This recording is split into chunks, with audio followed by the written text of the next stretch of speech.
નમસ્કાર દોસ્તો, સુપરફાસ્ટ તાજા સમાચારમાં તમારું સ્વાગત છે। દેશ, દુનિયા અને ગુજરાતના તાજા, મોટા અને સૌથી મહત્વપૂર્ણ સમાચાર જાણીએ તે પહેલા તમે ચેનલમાં નવા હોય તો ચેનલને જરૂરથી સબસ્ક્રાઇબ કરીને વિડીયોને લાઇક કરી દેજો। સૌથી પહેલા દોસ્તો આપણે વાત કરીએ તો આગામી 5 દિવસ માટે વરસાદની આગાહી આપવામાં આવી છે। હવામાન વિભાગ દ્વારા રાજ્યમાં આગામી 5 દિવસ મધ્યમથી ભારે વરસાદની આગાહી કરી છે। તો ગુજરાતની માથે હાલમાં સાયક્લોનિક સિસ્ટમ સક્રિય થઈ છે, જેના કારણે હળવાથી ભારે વરસાદ પડી શકે છે। તો આજે નવસારી, વલસાડ, દમણ, દાદરાનગર હવેલી તેમજ મધ્ય ગુજરાતમાં ભારે વરસાદ વરસી શકે છે, તો અન્ય જિલ્લાઓમાં પણ મધ્યમ વરસાદ વરસી શકે છે। ત્યારે ઓગસ્ટ મહિનામાં ઉત્તર ગુજરાતમાં પણ સામાન્ય વરસાદ જોવા મળશે। તો દોસ્તો બીજા સૌથી મોટા સમાચાર, રક્ષાબંધનને લઈને રેલવે વિભાગનો મોટો નિર્ણય। તો આગામી સમયમાં રક્ષાબંધનનો તહેવાર હોવાથી રેલવે દ્વારા મોટો નિર્ણય લેવામાં આવ્યો છે, જેમાં રક્ષાબંધનના તહેવારમાં વિશેષ ટ્રેનો દોડાવવામાં આવશે। તો મુસાફરોની માંગ અને સુવિધાને ધ્યાનમાં રાખીને પશ્ચિમી રેલવે દ્વારા અમદાવાદ અને બાંદ્રા ટર્મિનસની વચ્ચે વિશેષ ટ્રેનો દોડાવવાનો નિર્ણય લેવામાં આવ્યો છે। તો આ સાથે જ વિશેષ ભાડા ઉપર ફેસ્ટિવલ સ્પેશિયલ ટ્રેન ચલાવવાનો નિર્ણય પણ કરવામાં આવ્યો છે।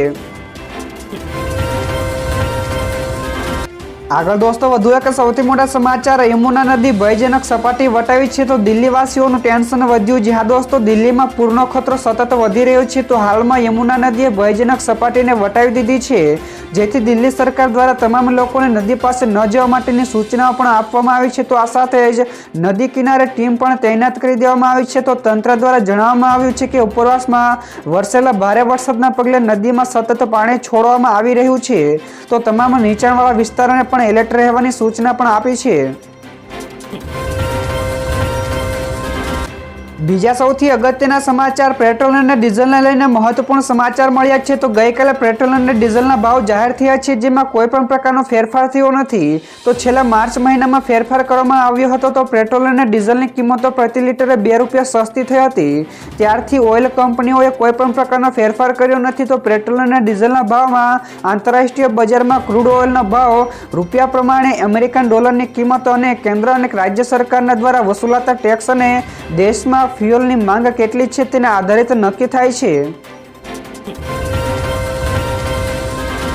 તો દોસ્તો ફટાફટ આગળના બીજા સૌથી મોટા સમાચાર, યોગી આદિત્યનાથે કહ્યું કે દેશના વિભાજન માટે કોંગ્રેસ જવાબદાર છે। જ્યાં દોસ્તો ગઈકાલના દિવસે ભારતમાંથી પાકિસ્તાનનો દેશ અલગ થયો હતો, તો લખનૌના આયોજિત એક કાર્યક્રમમાં સીએમ યોગીએ કોંગ્રેસ ઉપર નિશાન સાધતા કહ્યું હતું કે જ્યારે આ લોકો સત્તામાં આવ્યા ત્યારે તેમણે દેશના ભોગે રાજનીતિ કરી હતી, તો રાજકીય સ્વાર્થ માટે દેશને વિભાજનની દુર્ઘટનામાં ધકેલી દીધો અને માત્ર આ દેશનું જ વિભાજન ન હતું પરંતુ માનવતાનું પણ વિભાજન હતું। તો અગાઉની ભૂલો સુધારવી પડશે, તો દુનિયા ભારત તરફ જોઈ રહી છે। ત્યાર પછી દોસ્તો બીજા સૌથી મહત્વપૂર્ણ સમાચાર, રક્ષાબંધનને લઈને જીએસઆરટીસીનું આગવું આયોજન। જ્યાં દોસ્તો આ મહિનામાં આવી રહેલા તહેવારોને ધ્યાનમાં રાખીને રાજ્યમાં એસટી ડેપો દ્વારા ખાસ આયોજન કરવામાં આવ્યું છે, જેમાં મુસાફરોને અવરજવર કરવામાં તકલીફ ન પડે તે માટે 6500 જેટલી બસોને એક્સ્ટ્રા ટ્રીપમાં દોડાવવામાં આવશે। તો 17 ઓગસ્ટથી 20 ઓગસ્ટ સુધી આ બસો દોડાવવામાં આવશે। તો ઉલ્લેખનીય છે કે તહેવારોમાં મુસાફરોએ એક જગ્યાએથી બીજી જગ્યાએ જવા માટે ભારે હાલાકીનો સામનો કરવો પડતો હોય છે। ત્યારબાદ દોસ્તો આગળના બીજા સૌથી મોટા સમાચાર મળ્યા છે, કોંગ્રેસનું એલાન। તો 22 ઓગસ્ટે દેશવ્યાપી વિરોધ પ્રદર્શન થશે। જ્યાં દોસ્તો હિડનબર્ગનો રિપોર્ટ સામે આવ્યા બાદ વિરોધ પક્ષો સેબીના વડાના રાજીનામાની માંગ કરી રહ્યા છે, તો અને આ સમગ્ર મામલાની તપાસ માટે જેપીસીની પણ રચના કરવામાં માંગ કરી રહ્યા છે। તો હવે કોંગ્રેસ આ મુદ્દે 22 ઓગસ્ટે દેશભરમાં વિરોધ પ્રદર્શન કરશે તે પણ જાહેરાત કરી છે। તો વેણુગોપાલે કહ્યું હતું કે અદાણી મેગા કૌભાંડની તપાસ માટે જેપીસીની રચના કરવામાં આવે। તો દોસ્તો આ સિવાયના બીજા સમાચારની વાત કરવામાં આવે તો હાઈકોર્ટે પોલીસ અધિકારીને બરાબરના ખખડાવ્યા છે। જ્યાં દોસ્તો ગુજરાત હાઈકોર્ટે એક સુનાવણી દરમિયાન ઘાટલોડિયાના પીઆઈ વીડી મોરીને બરાબરના ખખડાવ્યા છે। તો હાઈકોર્ટે કહ્યું કે સામાન્ય કેસમાં લોકોને ધમકાવવા, રોફ જમાવો કે મારું તે ખોટું છે।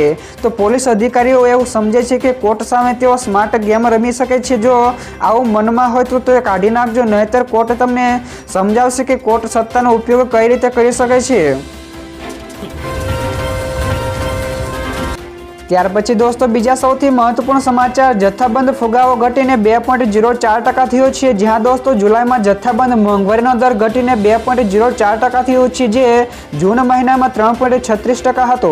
તો જથ્થાબંધ મોંઘવારીના દરમાં ઘટાડો એ સામાન્ય માણસો માટે રાહતના સમાચાર છે. જો જથ્થાબંધ મોંઘવારી વધે તો તમામ વસ્તુઓના ભાવ પણ વધે છે. 3 દિવસ પહેલા એટલે કે 12 ઓગસ્ટે રિટેલ ફુગાવાના આંકડા પણ બહાર પાડવામાં આવ્યા હતા, જે અનુસાર જુલાઈમાં છૂટક ફુગાવાનો દર ઘટીને 3.54 ઉપર આવી ગયો છે, જે 59 મહિનામાં સૌથી નીચા સ્તરનો છે. ત્યારબાદ દોસ્તો બીજા સૌથી અગત્યના સમાચાર, રાજ્યના 21 જેટલા પોલીસ જવાનોને આજે રાષ્ટ્રપતિ મેડલ આપશે. જ્યાં દોસ્તો સ્વતંત્રતા દિવસના એક દિવસ પહેલા એટલે કે ગઈકાલે સરકારે જવાનોને રાષ્ટ્રપતિ મેડલ આપવાની જાહેરાત કરી છે. જેમાં ગુજરાતમાંથી 19 જેટલા પોલીસ કર્મચારીઓ અને અધિકારીઓને મેડલની જાહેરાત થઈ છે. જેમાં 2 પોલીસ અધિકારીઓને રાષ્ટ્રપતિ ચંદ્રક PSMથી સન્માનિત કરશે, જ્યારે 19 જેટલા પોલીસ અધિકારી અને કર્મચારીઓને મેરિટોરિયસ સર્વિસ MSMથી સન્માનિત કરાશે. જ્યારે ગુજરાતના DSP બળવંતભાઈ ચાવડાને પણ પ્રેસિડેન્ટ મેડલથી સન્માનિત કરવામાં આવશે. ત્યારબાદના દોસ્તો આગળના બીજા સમાચારની વાત કરવામાં આવે તો જશ્ન-એ આઝાદી, PM મોદી આજે લાલ કિલ્લા ઉપરથી રાષ્ટ્રને સંબોધિત કરશે. જ્યાં દોસ્તો આખો દેશ અને આઝાદીના રંગમાં રંગાઈ ગયો છે. તો PM મોદી 78માં સ્વતંત્રતા દિવસના અવસર ઉપર દિલ્હીના લાલ કિલ્લા ઉપરથી રાષ્ટ્રને સંબોધિત કરશે. તો આ વર્ષના સ્વતંત્રતા દિવસની થીમ વિકસિત ભારત @2047 છે. તો સરકાર તરફથી એવું કહેવામાં આવ્યું છે કે આ સમારોહ 2047 સુધીમાં દેશને વિકસિત રાષ્ટ્ર બનાવવાના સરકારના પ્રયાસોને પ્રોત્સાહન આપશે, જેના માટે આ પ્રોગ્રામ એક પ્લેટફોર્મ તરીકે કામ કરશે. ત્યાર પછી ફટાફટ દોસ્તો આ સિવાયના બીજા સૌથી મહત્વપૂર્ણ સમાચાર, સ્ટેચ્યુ ઓફ યુનિટીના આકાશી દ્રશ્યો કેમેરામાં થયા કેદ. તો નર્મદા ડેમમાંથી પાણી છોડાતા સ્ટેચ્યુ ઓફ યુનિટી ખાતે સુંદર દ્રશ્યો સર્જાયા હતા. તો સ્ટેચ્યુ ઓફ યુનિટી અને નર્મદા ડેમના મનોરમ્ય આકાશી દ્રશ્યો કેમેરામાં કેદ થયા છે. તો નર્મદા ડેમના ઉપરવાસમાંથી પાણીનું જોર ઘટતા હાલમાં 1,47,370 ક્યુસેક પાણીની આવક થઈ રહી છે. તો હવે ધીરે ધીરે સપાટીમાં પણ ઘટાડો નોંધાઈ રહ્યો છે. તો કોઈ પણ પ્રકારની દુર્ઘટના કે જાનહાનિ ન થાય તે માટે જરૂરી સુરક્ષાના પગલાં લેવા અને નાગરિકોને પણ સચેત રહેવા માટે જણાવાયું છે.